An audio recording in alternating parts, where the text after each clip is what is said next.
The morning alarm is rarely a call to adventure. More often, it is the first note in a symphony of the mundane. We wake up with a prehistoric hunger for significance, an ancient drive to find a why behind the exhaustion, yet we are met by the cold, digital glow of an overflowing inbox or a repetitive commute. This is the fundamental friction of the human condition, a relentless pursuit of order in a world that offers only a chaotic silence. We are biological machines hardwired for meaning, living in a universe that appears entirely indifferent to our need for it. Before we descend further into this silence, consider joining our community at the Elevated Within, where we seek to turn this friction into fire. We are all searching for a way to stand tall when the structural supports of life seem to vanish. Albert Camus brought this spiritual vertigo to life through the ancient figure of Sisyphus. Condemned by the gods for his perceived hubris, Sisyphus was forced to roll a massive boulder up a steep mountain, only for it to tumble back down the moment he reached the summit. This cycle repeats for eternity, a loop of labor without progress, a struggle without a final victory. Camus suggests that the absurd is not found in the man alone, nor in the world alone, but in the friction of their meeting. It is the divorce between the actor and his setting, the moment we realize our deepest desires for clarity are met with an irrational, silent reality. The absurdity is the gap between what we want from life and what life actually provides. Today, the mountain has changed, but the weight of the stone remains just as heavy. We no longer look to the heavens or grand historical destinies to tell us who we are, as the great narratives of the past have largely crumbled into a fragmented skepticism. Instead, our boulders take the form of mortgage payments, social expectations, and the exhausting performance of our digital identities. We feel the same strain Sisyphus felt, yet we often lack his clarity because our hill is obscured by the fog of modern distractions. We are laborers in a meaning vacuum, pushing against the gravity of a life that often feels like a series of checkboxes leading toward an inevitable end. The crisis of the modern age is the realization that the routine itself has become the master, and we have forgotten why we started climbing. When faced with this crushing realization of the absurd, Camus argues that we are presented with a limited set of exits. One could choose physical suicide, concluding that life is not worth the effort if it lacks a pre-written cosmic script. Others choose what Camus calls philosophical suicide, the act of blinding oneself with blind faith or escapism to avoid looking directly at the void. This is the attempt to find a fake meaning to cover up the absence of a real one, a way of killing the intellect to save the spirit from discomfort. But there is a third path, a defiant stance that refuses to surrender to either despair or delusion. This third option is rebellion, the act of living with the full knowledge that the universe is silent. It is the decision to keep rolling the stone, not because you expect to reach the top and stay there, but simply because the act of rolling is yours. Rebellion is the refusal to be crushed by the weight of meaninglessness, a commitment to exist in the teeth of the absurd. By acknowledging the futility of the task, Sisyphus gains a strange kind of power over his tormentors. He becomes the master of his own days, proving that a human can be stronger than their rock. This sets the stage for a radical transformation, suggesting that the very thing that should break us might actually be the key to our greatest liberation. Rebellion is the soul's refusal to blink first in its staring contest with the void. This is the essence of revolt, a conscious decision to exist with full knowledge of the universe's indifference. It is not an act of anger or a desperate plea for attention, but a quiet, internal declaration of independence. By embracing the struggle itself, the individual transforms a sentence of labor into a manifesto of agency. You roll the stone because you have claimed the hill as your own, turning the very instrument of your perceived suffering into the foundation of your kingdom. This internal revolt demands a constant, lucid awareness of the tension between our desire for order and the world's inherent chaos. It is a daily maintenance of the internal fire, a refusal to hide behind the false comforts of dogma or the numbing distractions of modern escapism. To live in revolt is to exist without appeal, standing amidst the ruins of certainty and refusing to kneel before the silence. This stance provides a peculiar kind of dignity, as it proves that a human spirit can be more resilient than the circumstances designed to crush it. From this state of rebellion, a radical sense of freedom naturally emerges. If there is no preordained destiny or divine architect drafting the blueprints of your life, then the chains of cosmic expectation are shattered. You are no longer bound by the pressure to fulfill a grand design or live up to a destiny that was never yours to begin with. This vacuum of external meaning becomes a vast, open territory for the individual will, where every movement is a self-authored stroke on a blank canvas. You are finally free to move, not because a path has been cleared, but because the lack of a path means you can walk in any direction you choose. This total freedom leads directly into a life of intense passion. If the future is a mystery and the past is a ghost, then the present moment becomes the only currency of real value.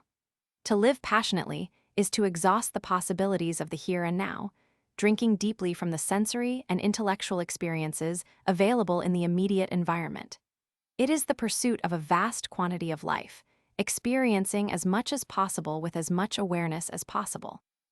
You are no longer waiting for a distant reward, but finding the reward in the heat of the sun on your back and the rough texture of the stone beneath your hands. However, as we stand atop our mountain, defiant and free, a chilling wind begins to blow through the gaps in our philosophy. Living in a state of pure, intellectual revolt is an exhausting endeavor that requires a superhuman level of psychological stamina. While this perspective gives us the courage to keep pushing, it leaves us standing in a landscape that can feel remarkably cold and stark over the long decades of a human life. We are free to act, but we are given no compass to decide which actions are worth our time or our devotion. The fire of passion burns bright, but without a hearth to contain it, it can eventually consume the person it was meant to sustain.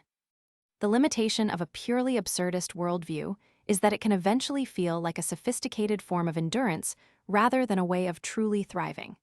If every action is equally meaningless in the eyes of the cosmos, then the act of saving a life and the act of counting grains of sand carry the same weight. This lack of a value hierarchy can lead to a profound sense of paralysis or a hollow hedonism that fails to satisfy the deeper cravings of the human spirit. We have the strength to roll the stone, and we have the freedom to choose our pace, but we are still missing the heartbeat that makes the effort feel like more than just a mechanical exercise. We find ourselves at a crossroads where defiance alone is no longer enough to keep the shadows of nihilism at bay. We need a bridge between the cold rebellion of the mind and the warm requirements of the human heart. This necessitates a turn toward a perspective that emerged from the darkest corners of the 20th century to find a different kind of light. We must look to the insights of a man who sat in the shadow of total annihilation and realized that while the universe may be silent, the human soul has a voice that can answer back with a specific, undeniable purpose. If the struggle is the how of our existence, we are now in desperate need of the why. In the shadow of the 20th century's greatest darkness, a psychiatrist named Viktor Frankl discovered a truth that would redefine our understanding of the human heart. While enduring the unimaginable deprivation of the concentration camps, he observed that the traditional maps of the mind were insufficient for the territory of total suffering. He watched as those who clung only to the hope of pleasure or the memory of power quickly withered when those things were stripped away. Yet, amidst the wire and the ash, he saw a different kind of strength emerge in those who maintained a connection to a specific purpose.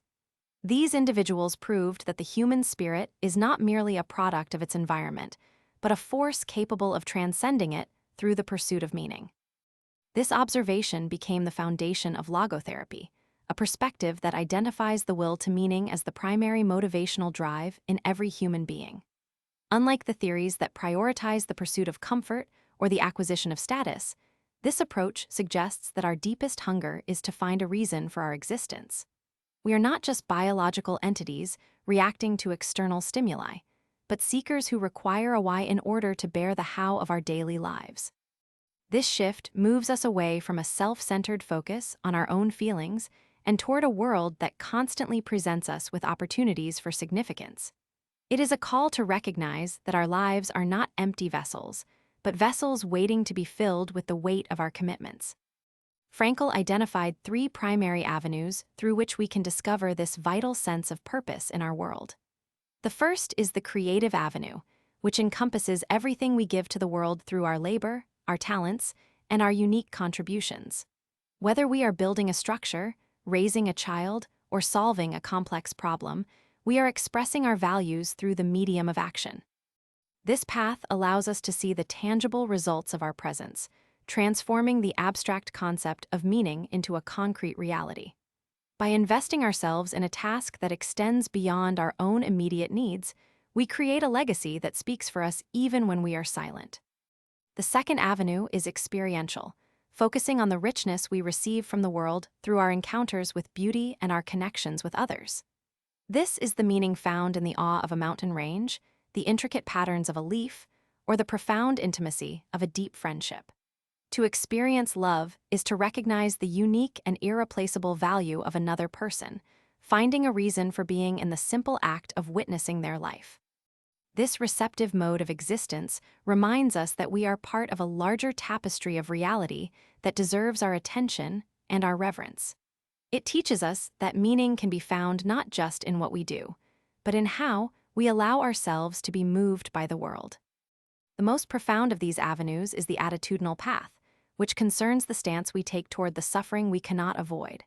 When we are stripped of our ability to change our circumstances, we are presented with the ultimate opportunity to change ourselves. This is the moment where we exercise our final freedom, the ability to choose our own way in the face of fate. By meeting pain and loss with a sense of dignity and inner resolve, we transform a potential tragedy into a profound human achievement. This perspective ensures that no part of life is ever truly wasted, as even our darkest hours can be reclaimed as sites of personal growth and moral victory.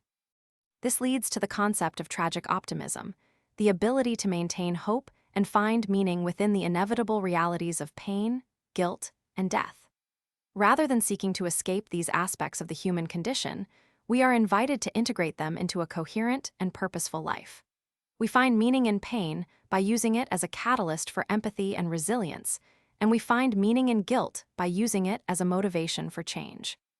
Even the finality of death provides a sense of urgency and value to the time we have, making every choice a permanent mark on the record of our existence.